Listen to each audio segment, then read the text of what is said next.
Assalamu alaikum. Welcome to video 33, IFRS 12, disclosure of interest in other entities.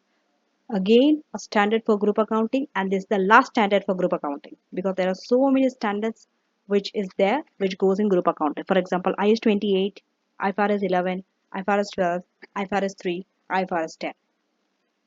Now, this this is mostly about a disclosure. Okay, so you have to disclose when you are having an interest in subsidiary or joint arrangement or associates. So you can either have a control, joint control, or significant influence. IFRS 12 is designed to give relevant information to the users of financial statements.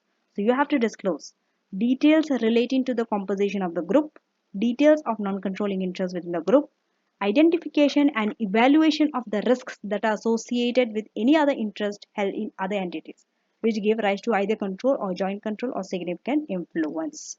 Thank you for watching, and I shall see you in the next standard, which is IFRS 13 fair value measurement. So with this, now you are in a position to do attempt questions on group accounting because all the standards that are relevant for group accounting are over.